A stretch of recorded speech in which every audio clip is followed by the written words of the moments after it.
Chapter 4, Physical Training and Strength Management. Staying active is essential for overall health, but when you have hEDS, exercise can feel like walking a tightrope.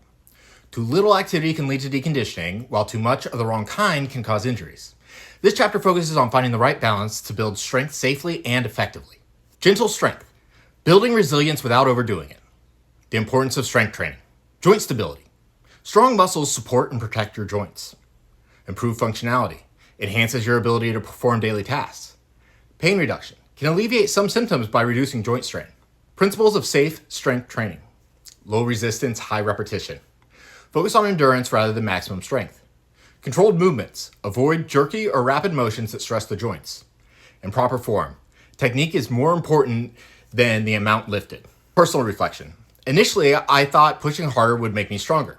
After multiple injuries, I learned that a gentle approach was more effective. It's not about lifting the heaviest weight, but about consistent mindful training.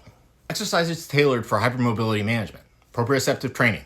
Enhances body awareness to improve joint stability. Balance exercises. Using balance board or standing on one foot.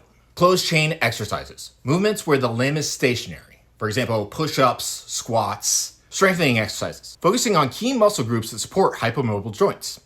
So core strength. Planks, bridges, and pelvic tilts. Shoulder stability. Wall push-ups and resistance band exercises. Hip and leg strength.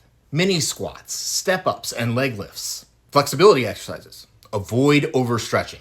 Gentle range of motion exercises without pushing limits. Dynamic stretching. Controlled movements that prepare muscles for activity. Personal reflection. Working with a physical therapist who understood hypermobility was invaluable. We developed a customized program that strengthened my muscles without stressing my joints. It's made daily activities easier and reduced my injury frequency. Avoiding hyperextension and injury during training. Techniques to prevent hyperextension. Limit range of motion. Stop movements before joints reach the end of range. Use mirrors. Visual feedback helps maintain proper alignment. Engage muscles. Actively contract muscles around joints during the movements. Equipment and supports. Braces and taping. Provides additional joint stability during exercise. Resistance bands. Offers controlled resistance without heavy weights. Proper footwear. Supports ankles and improves balance. Warm-up and cool-down. Warm-up prepares muscles and joints for activity, reducing injury risk. Use dynamic stretching methods. Cool-down helps prevent stiffness and aids recovery. Use static stretching with caution. Personal reflection.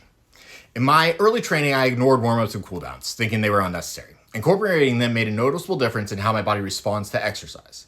Taking the time to repair and recover is crucial. Why flexibility isn't your best friend?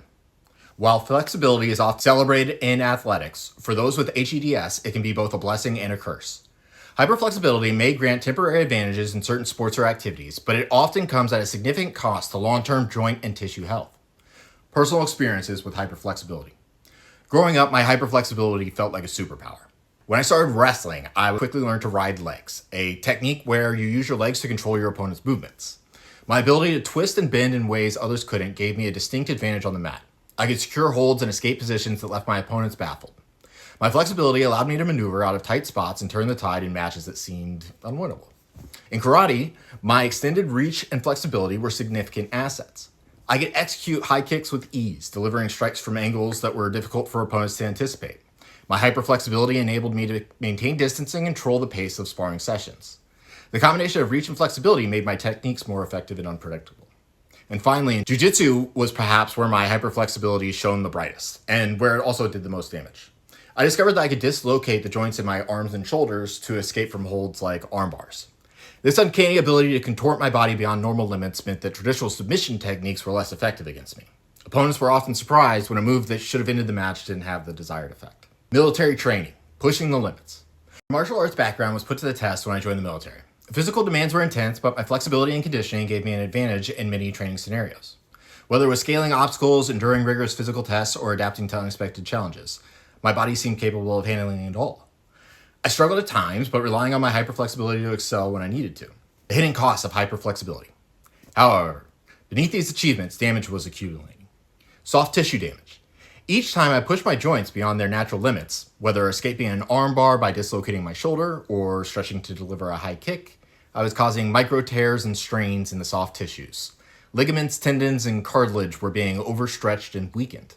Joint instability. Repeated dislocations and hyperextensions led to chronic instability. The joints became less reliable, increasing the risk of injury during even mundane activities. Delayed healing. Injuries that I dismissed as minor took longer to heal. The cumulative effect of these untreated or undertreated injuries began to impact my overall performance. Chronic pain. What started as occasional discomfort evolved into persistent pain. Over time, activities that once felt effortless became sources of significant discomfort. Coming to terms with the consequences. It wasn't until years later that the true cost of my hyperflexibility became apparent. Persistent joint pain, frequent injuries, and a series of surgeries revealed the extent of the damage. Activities that once came easily were now sources of pain and frustration. I began to understand that the feats I once celebrated were contributing to long-term problems that would affect me for the rest of my life. The soft tissues I had relied upon and unknowingly abused were essential for maintaining joint health and mobility as I aged. Rethinking flexibility and training. Recognizing that hyperflexibility wasn't the asset that I thought it was forced me to reevaluate my approach to physical activity. Prioritize joint stability. Focus on exercises that strengthen the muscles around the joints to provide better support. Avoid overstretching. Refrain from pushing joints to their extreme ranges of motion. Listen to your body. Pay attention to pain or discomfort as signals to stop or modify activities. Seek professional guidance. Work with physical therapists or trainers who understand hypermobility and can tailor programs accordingly. Personal reflection. Looking back, I wish I had understood the risks associated with exploiting my hyperflexibility. While it gave me an edge in sports and the military, the long-term consequences weren't worth the temporary gains. My shoulders, knees, and other joints bear the scars of those choices, some of which required surgical intervention. Now my focus is on preserving the health of my joints and soft tissues. I've learned that sometimes less is more and that sustainable fitness means respecting the body's natural limits. By shifting this approach, I'm able to stay active and healthy without causing additional harm. Professional guidance, the value of physical therapy. Finding the right therapist. Seek professionals familiar with hypermobility disorders. Collaborative approach. Programs need to be tailored to your needs. And communication. Open dialogue about what works and what doesn't. Benefits of physical therapy. Customized exercise plans. Target specific areas of weakness. Education. Learn techniques to manage your condition effectively. Progress monitoring. Adjustments made based on your response. Personal reflection. My experience with counter-strain physical therapy was transformative. Unlike traditional methods that aggravated my symptoms, this approach focused on gentle techniques that aligned with my body's needs. It taught me that the right professional support makes all the difference. Incorporating activity into daily life. Here are some ways to safely get exercise as you deal with having hypermobile joints. Functional exercises. Real-life movements. Practice activities that mimic daily tasks. Integration. Incorporate exercises into routine activities. For example, calf raises while brushing your teeth. Staying active without formal exercise. Walking. A simple way to maintain mobility. Household chores. Like cleaning or gardening can be beneficial. Hobbies. Activities like swimming or cycling are enjoyable and promote fitness. Overcoming psychological barriers. Fear of injury. Understanding safe practices reduces anxiety. Gradual progression. Start slow and increase intensity carefully. Celebrate successes. Acknowledge improvements, no matter how small. Motivation challenges. Set realistic goals. Align expectations with your capabilities. Accountability partners. Exercise with a friend or join a group. Track progress. Visual records can boost motivation. Personal reflection. There were days when fear of pain kept me from exercising. Overcoming that required trust in my plan and professionals and reminding myself of the benefits. Keeping a journal of my progress has helped me stay motivated too. Nutrition and recovery. Supporting your body. Balanced diet. Fuel your body with a variety of nutrients. Hydration. Essential for muscle function and joint health. Supplements. Consider vitamin D, calcium, or magnesium, or sodium after consulting a doctor. Importance of recovery. Rest days. Allow muscles and joints to recover. Sleep. Critical for healing and overall well-being. Listen to your body. If something doesn't feel right, adjust accordingly. Personal reflection. I underestimated the role of nutrition and recovery in my training. Once I started paying attention to what I ate and prioritized rest, I noticed significant improvements in my energy levels and how quickly I bounced back from workouts. Conclusion. Physical training is a powerful tool in managing hEDS and HSD, but it must be approached thoughtfully. Key takeaways. Recognize the risks of hyperflexibility. Understand that excessive flexibility can lead to long-term damage. Prioritize safety. Focus on stability and control over intensity.